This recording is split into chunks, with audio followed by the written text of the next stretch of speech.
शिवोहम। प्रणाम गुरुदेव। आवाज आ रही है? हाँ जी महाराज जी। शिवोम गुरुदेव। शिवोहम। गुरुदेव के चरणों में साष्टांग दंडवत बारंबार प्रणाम। शिवोहम दादा। क्या विषय चल रहा था अपना? संसार को बनाए रखकर कभी भी सत्य का साक्षात्कार नहीं किया जा सकता। संसार को बनाए रखकर कभी भी सत्य का साक्षात्कार नहीं किया जा सकता। कल क्या सुनाया था इसके अंतर्गत?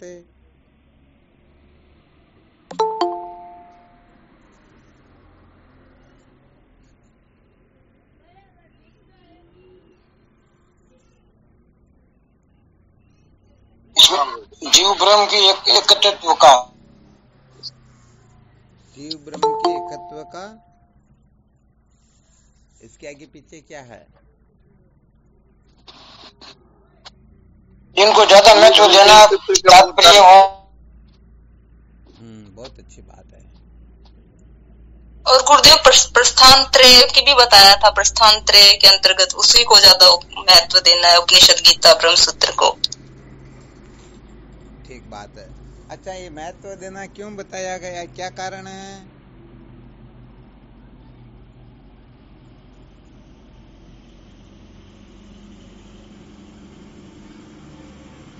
जिसको हम महत्व देंगे उधर ही हमारी प्रवृत्ति होगी। हाँ, वो तो और हमारी प्रवृत्ति स्वतः ही होती है। जी गुरुदेव। यही सिद्ध किया था ना गुरुदेव।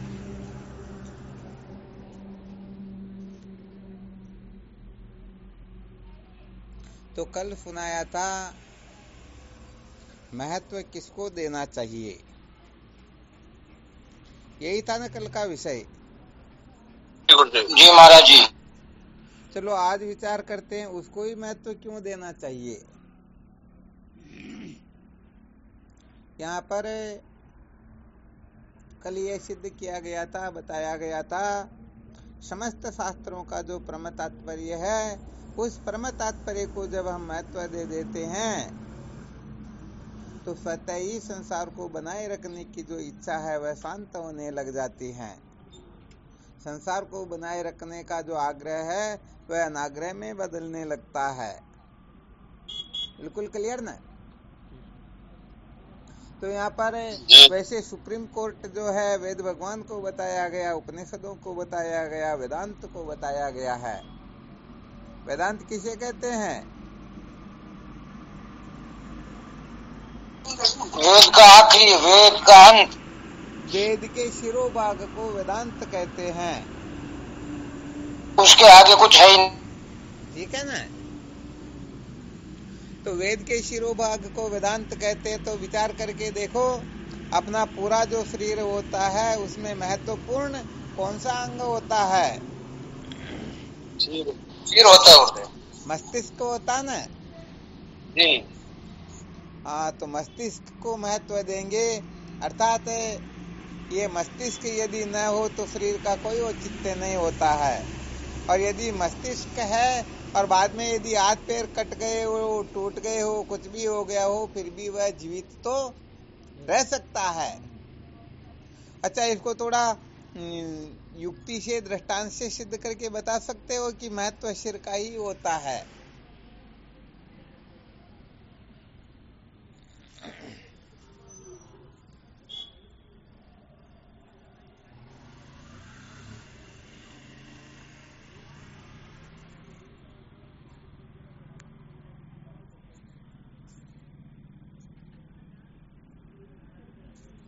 आप बताओ। तो सिर का इसलिए होता है कि जैसे संसार की दृष्टि में देखा जाए तो भी किसी का रिश्ता करना हो। हाँ, ये बात बहुत धन्यवाद है। तो बाकी दड़ का फोटो भेज दे तो कोई इसको पसंद नहीं करता, सिर का भेज दे तो। अच्छा, सहजानंद जी महाराज बता रहे हैं, जैसे किसी के संबंध की चर्चा चल रही हो और उस समय फोटो के लिए मांग कर दी जाए, अरे भाई तुम फोटो भेज देना, हम देख लेंगे, निर्णय कर लेंगे तुम्हारे को बुलाना या हमारे को आना या नहीं आना है। अब फोटो भेजने वाला उसके धड़ की फोटो भेज देता है, सिर की फोटो नहीं भेजता है। बताओ काम चल जाएगा क्या? नहीं चलेगा। और धड़ को छोड़ करके केवल मुंह की फोटो भेज दे तो चल जाएगा। चल जाएगा ना। तो ये देखो, ये मस्तिष्क जो होता है ये सबसे अधिक महत्वपूर्ण होता है, क्योंकि इसके कटने के बाद में कोई जीवित नहीं रहता है। और बाकी इंद्रियां कट जाए फिर भी ये रहे तो जीवित रहना तो हो सकता है।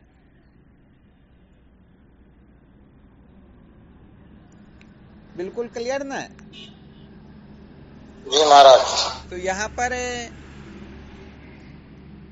केवल और केवल मात्र श्रुति माता को ही महत्व देना संकेत किया गया है, अथवा प्रस्थानत्रय का जो परम तात्पर्य है। हाँ, यह थोड़ा ये जरूर लगा देना, वरना फिर गड़बड़ हो जाएगी, क्योंकि श्रुतियां भी एक नहीं अनेक होती हैं। अब प्रत्येक श्रुति का तात्पर्य क्या है इसको तो फिर समझना होता है। किस श्रुति को किस संदर्भ में किस प्रकार से कहा गया है, इसका विज्ञान जानना बहुत अधिक आवश्यक होता है। यदि इसको नहीं जानेंगे तो निश्चित रूप से कुछ न कुछ गड़बड़ घोटाला होगा ही होगा। जैसे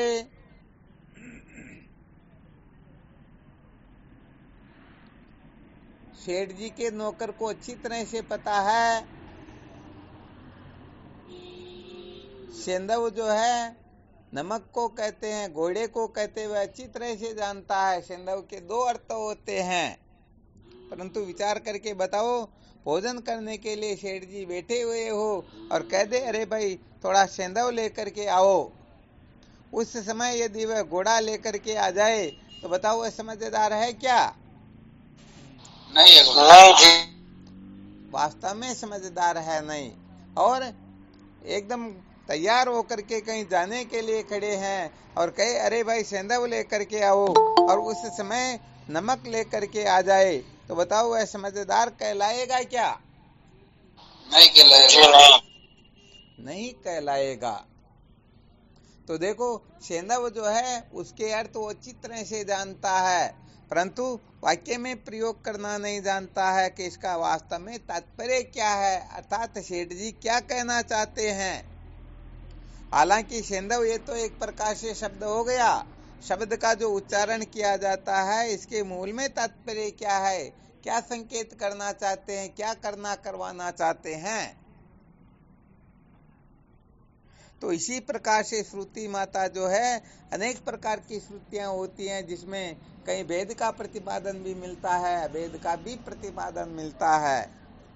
तो जो वेद का प्रतिपादन करने वाली श्रुतियां हैं वास्तव में उसको महत्व देना चाहिए, या अवेद को जो अवेद का जो दिग्दर्शन करवाती है उनको महत्व देना चाहिए। ये विशेष रूप से समझने योग्य है, क्योंकि हमने तो सुना श्रुति माता को महत्व देना है, और श्रुति माता को महत्व देंगे तो कहने का मतलब अनेक प्रकार के मत पंथ संप्रदाय जो है ये श्रुति के अर्थों का अपने अपनी वासना के अनुसार अपने अपने मत की पुष्टि के लिए खींचा तान करके तोड़ मरोड़ करके उनका अर्थ निकालते या नहीं निकालते हैं। तो बताओ फिर मूल में ही जब गड़बड़ हो जाएगी तो सदा के लिए गड़बड़ हो जाएगी ना? जी महाराज जी। हाँ, ये पक्की बात है, निश्चित रूप से गड़बड़ होगी ही। आ गया ना अच्छी तरह से समझ में?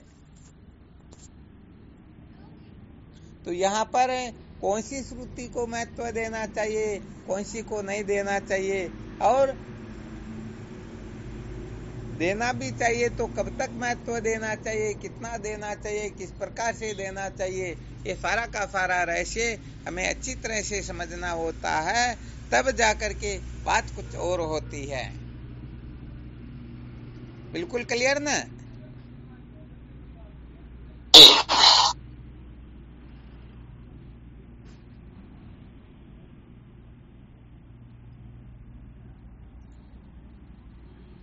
अच्छा, फिर बताओ कौन सी श्रुति को महत्व देना चाहिए? जो श्रुति जीव ब्रह्म की एकता का बोध करावे उसी को।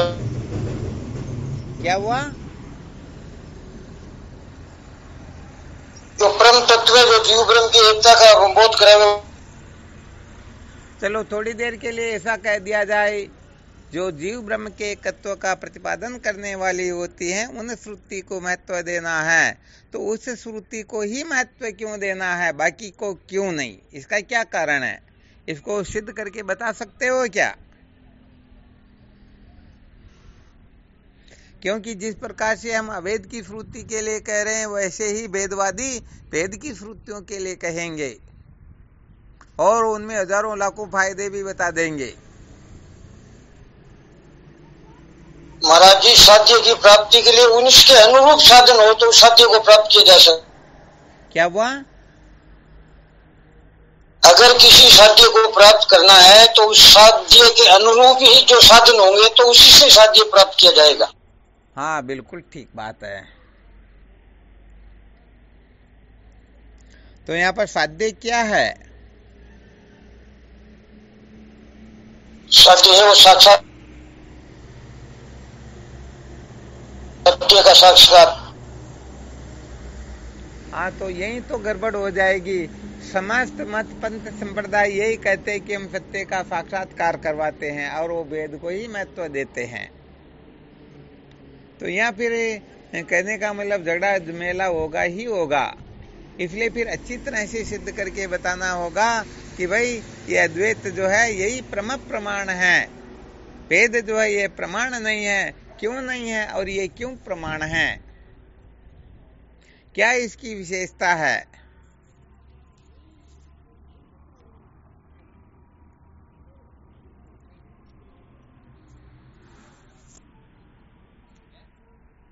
प्रणाम स्वामी। हाँ शिवम बोलो। ये पूर्ण ज्ञान है महाराज जी, इसमें और किसी में कोई आने की। ये संसार अनित्य है, रूप है। या तो इसमें बोलो या जोरदार बोलो।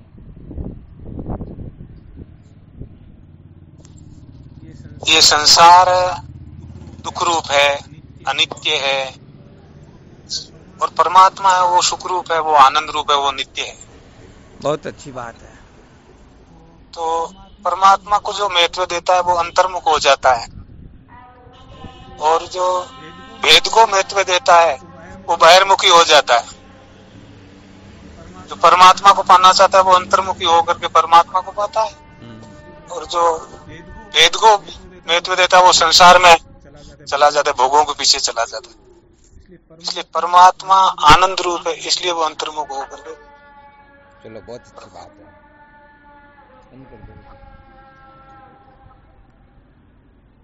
अच्छा, आप भी अपना अनुभव प्रकट करके देखो। सहजानंद जी महाराज ने तो अपना अनुभव बताया, अब आप भी कुछ बताना चाहो बताओ।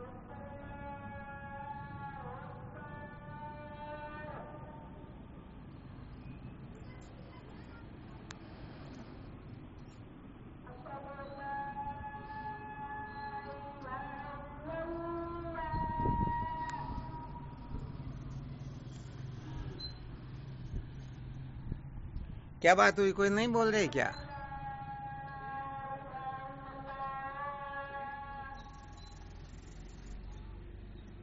आवाज आ रही है? हाँ जी, आवाज।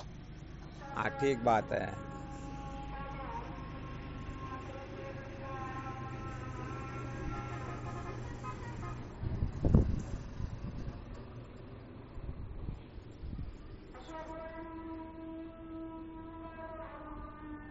कोई नहीं बताना चाहते हो क्या? द्वैत को महत्व नहीं महाराज, हेलो महाराज जी, जैसे किसी को अगर कलेक्टर बनना है, ठीक है, तो उसको आईएएस चयन होना ही पड़ेगा। आईएएस की तैयारी करेगा और आईएएस परीक्षा पास होगा तो ही वो कलेक्टर बनेगा, वरना नहीं बन सकता। इसी तरह अगर इनको साक्षात करना है तो इस परम तत्व को महत्व देके ही अपना कल्याण कर सकता है। हाँ, बहुत बहुत धन्यवाद। वास्तव में बहुत अच्छी बात बताई, परंतु यहाँ प्रश्न ये है कि महत्व द्वैत परक श्रुतियों को देना चाहिए या अद्वैत परक श्रुतियों? उसमें तो फिर अद्वैत को देंगे सब। तो अद्वैत को महत्व क्यों दें, द्वैत को क्यों नहीं, इसका क्या कारण, इसके ऊपर प्रकाश डालना है। द्वैत में तो भेदभाव है, उसमें तो एक से दो हो जाएंगे सर, दो नाम की चीज ही नहीं कोई। ठीक बात है। प्रणाम गुरुदेव आपके। हाँ शिवोहम। द्वैत तो दुख रूपी होता है, वह रूपी होता है। हाँ ये बात बहुत धन्यवाद, ऐसे कहना चाहिए। द्वैत जो है ये दुख रूप होता है, द्वैत में सदा भय रहता है और हम निर्भय होना चाहते हैं। बहुत बहुत धन्यवाद। वैसे देखा जाए तो द्वैतवादी भी यही कहेंगे, द्वैत से ही परमात्मा की प्राप्ति होती है, दुखों की निवृत्ति होती है, ऐसा वैसा होता है, ऐसी ही बातें बताएंगे। परंतु वास्तविकता यह है कि द्वैत में सदा भय बना रहता है। प्रमाण दे के बताओ, कोई श्रुति प्रमाण दे करके। सोहम स्वामी जी। हाँ बोलो। द्वितीयादेव भयम भवति। क्या बात है, द्वितीयादेव भयम भवति, बहुत बहुत अच्छा। और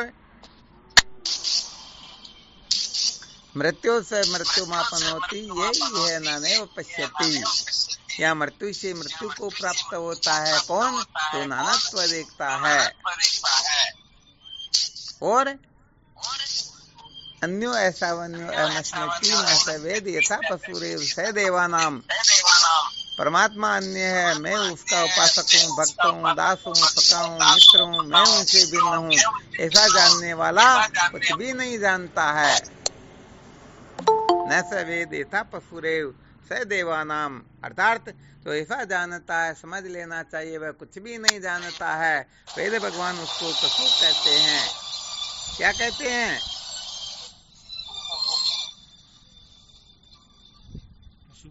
हाँ, जो द्वितीय को मति में धारे, पैता को ये वेद पुकारे, के दे मोते कतोरा लकी सुपसु, ये वेद ढिंडोरा।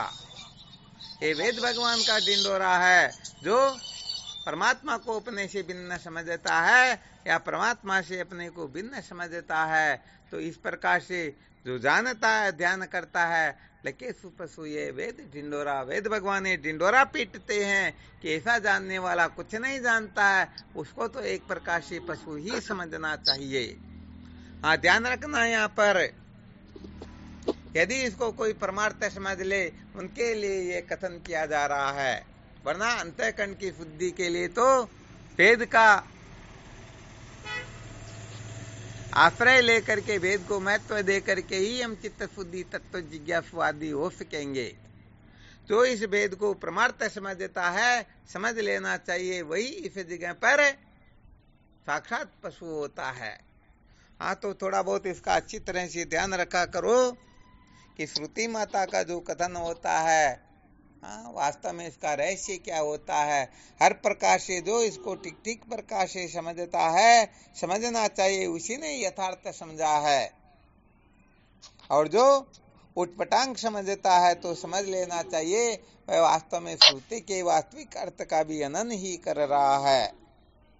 तो न कम समझना होता है, न ज्यादा समझना होता है, जैसा समझना हो वैसा ही समझना होता है। आ गया ना अच्छी तरह से समझ में? तो श्रुति माता को ही महत्व क्यों दे, इसके ऊपर विचार किया गया, क्योंकि श्रुति माता को महत्व दे करके ही हम अंतिम कक्षा तक पहुंच सकते हैं। इसके सिवाय और कोई उपाय होता ही नहीं। और भी कोई साधक बताना चाहे, अपना अनुभव प्रकट करना चाहे, तो इस जगह पर कर सकते हैं।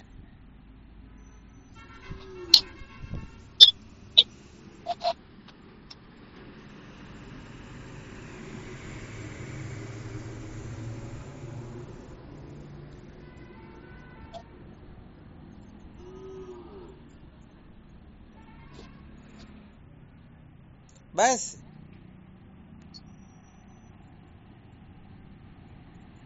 जो मुख्य सूत्र वो कोई नहीं बता पा रहे हैं। प्रणाम गुरुदेव। हाँ शिवोहम। गुरुदेव श्रुति को मान्य नहीं, क्या बताया? द्वैत श्रुति को मान्य नहीं है। द्वैत श्रुति को मान्य नहीं है। बहुत धन्यवाद, बहुत अच्छी बात है। किस जगह पर कहा गया ये?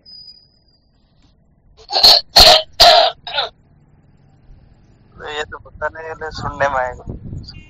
चलो, बहुत अच्छी बात है। अद्वैत जो है वह परमार्थ है और द्वैत श्रुति को मान्य नहीं है। अच्छा, द्वैत श्रुति को मान्य क्यों नहीं है? द्वैत है ही नहीं है गुरुदेव। नहीं, वो सिद्धांत हो जाता। द्वैत श्रुति को मान्य क्यों नहीं, इसका उत्तर ये नहीं होगा।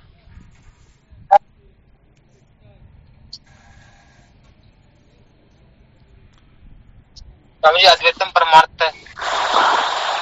ये श्रुति माता जो है प्रत्येक जीव को उसके स्वरूप का साक्षात्कार करवा करके सदा सदा के लिए कृतार्थ करने की चाहना के सिवाय और कुछ चाहना है क्या?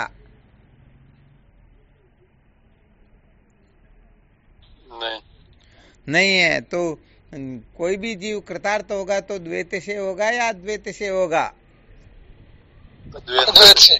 अद्वैत से होगा। तो ये द्वैत जो है ये श्रुति को मान्य नहीं है। क्यों नहीं? क्योंकि वास्तव में ये द्वैत ही समस्त दुखों का मूल कारण होता है। द्वैत से ही दुख होता है और जब द्वैत का आग्रह समाप्त हो जाता है तो दुख नाम की कोई वस्तु शेष रहती ही नहीं। कोई दृष्टांत दे करके बताओ।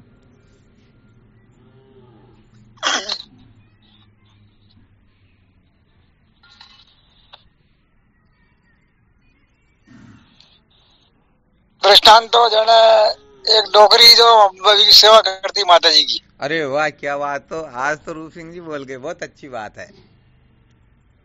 डोगरी माता जी की सेवा करती जो बिंदनी आई जी, बिंदनी के लिए चाल बेटा था माता जी के लिए चालू। अच्छा अच्छा, ठीक है। कि माता जी की जो कुछ लारा जो बिंदनी आई जो पढ़ी लिखी। अच्छा, कुछ भी शास्त्रों ज्ञान होती वह जानी मंदिर में डोगरी तो घुस की सासू घुस की बहुत हवा लगी ना। हाँ, तो दो ही साइड में शेर बेटा। अच्छा अच्छा, तो बेटा जी वहाँ बाहर क्यों? नहीं मैं तो मायने न शेर खा जावे। बिल्कुल ठीक बात है। मांडी शेर है तो सिमट का बड़ा नकली शेर है। माए माता जी नकली की तरह घोड़ा रो बच्चों आगे टक। अरे वाह भाई, आप तो परंतु जो उत्तर देना चाहिए वो थोड़ी हुआ इसमें तो।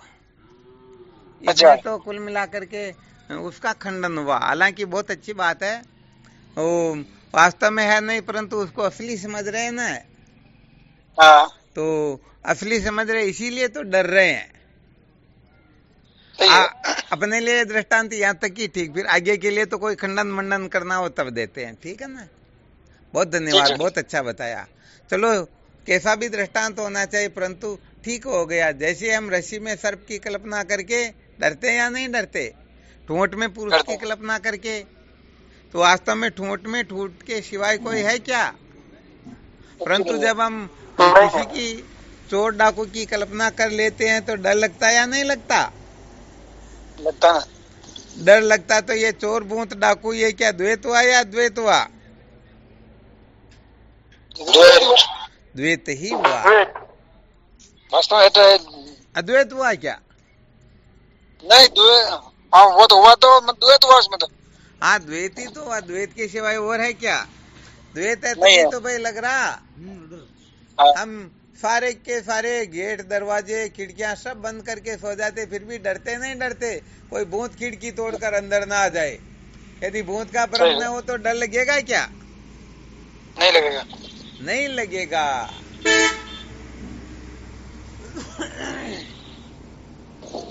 अपन से बिन वस्तु को डर लगता है महाराज जी। क्या हुआ? अपन से बिन का ही डर लगता है। हाँ, अपने खुद से डर लगता है।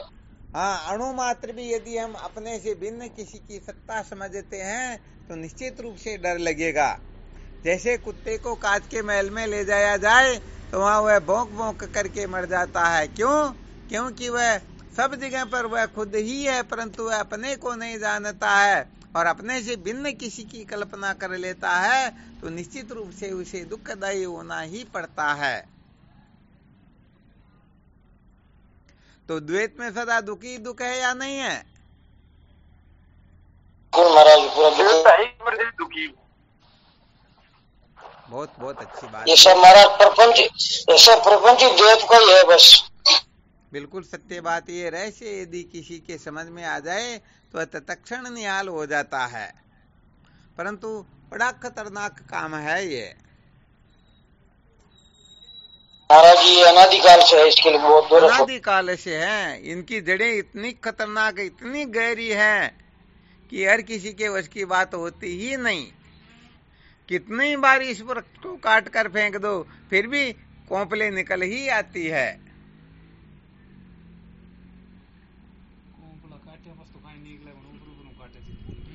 तो क्या होता है कि ये संसार के जो काम होते हैं ना, आवाज आ रही है? हाँ, आ रही है गुरुदेव। संसार के जो काम होते हैं, इन कामों में हम इतने तल्लीन हो जाते हैं कि 1% के लिए भी कुछ गड़बड़ घोटाला ना हो, समय पर होना चाहिए, 1 सेकंड भी आगे पीछे नहीं हो। और सत्संग के लिए कई बहानेबाजी करते हैं महाराज। हाँ चलो, पारा ज्यादा ऊपर नहीं चढ़ाना अपने को, कोई बात नहीं। तो संसार वास्तव में अनादिकाल से द्वैत का आग्रह करके इस संसार को ही सत्य समझ रहा है। और जब संसार को सत्य समझ लेता है, सत्य समझने का मतलब जब इस संसार का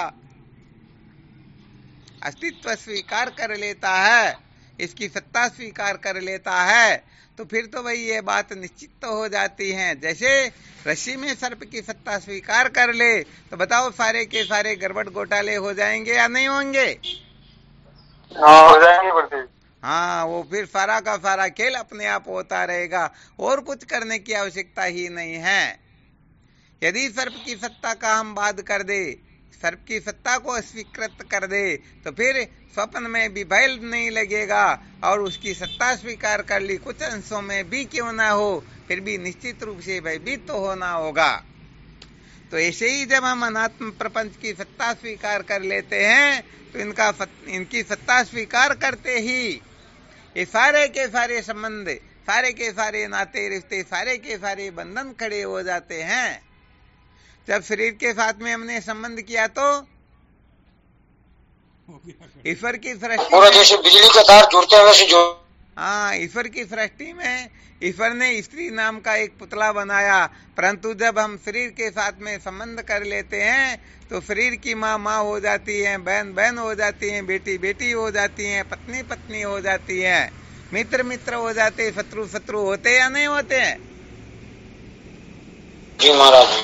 तो इस देह के जो अनुबंध प्रतिबंध होते हैं वो सारे के सारे अपने राग द्वेष के विषय, राग द्वेष करने वाले या राग द्वेष के लिए ही हो जाया करते हैं।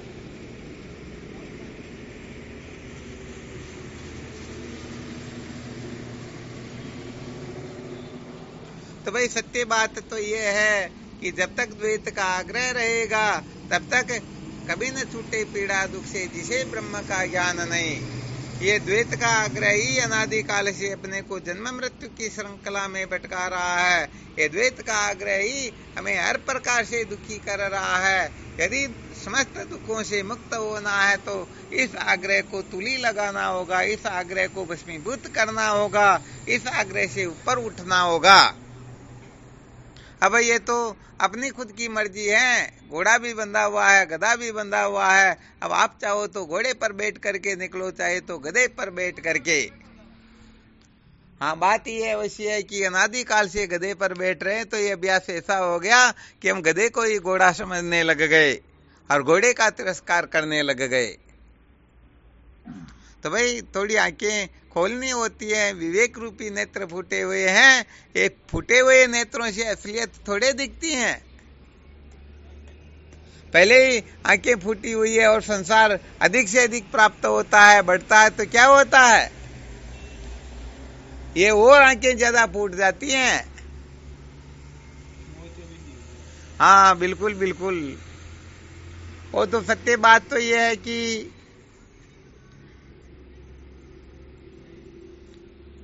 द्वैत का आग्रह यदि बैठा हुआ है तो उसके बाद में भले आंखों को बंद कर लो फिर भी निश्चित रूप से दुखी होना पड़ेगा। और द्वैत का आग्रह समाप्त हो गया तो दुख नाम की कोई वस्तु शेष रहती ही नहीं। यही विशेष बात है।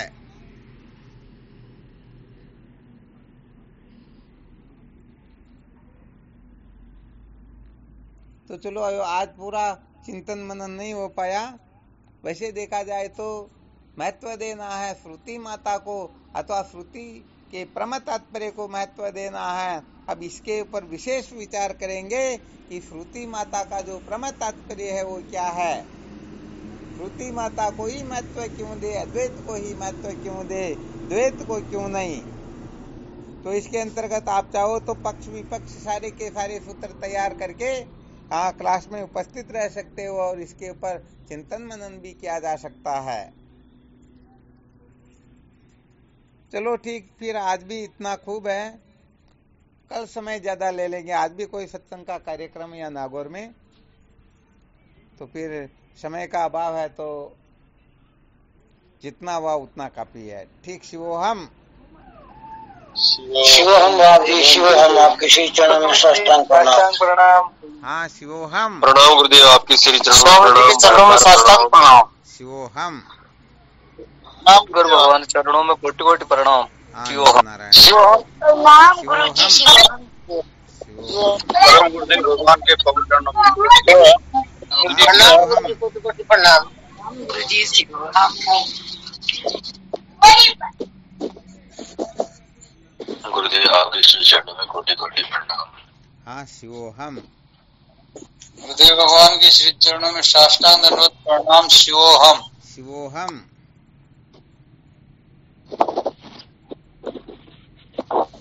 प्रणाम गुरु जी। शिवोहम। प्रणाम गुरु जी। हाँ शिवोहम।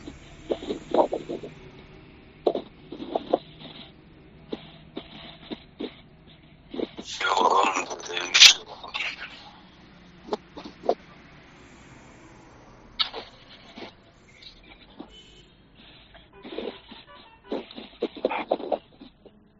चरणों कोटि कोटि प्रणाम। शिवोहम। हाँ शिवोहम। प्रणाम स्वामी जी, आपके चरणों में कोटि कोटि शिवोहम। गुरुदेव को प्रणाम। शिवोहम। प्रणाम स्वामी जी। हाँ शिवोहम। स्वामी जी चरणों में कोटि कोटि प्रणाम। शिवोहम।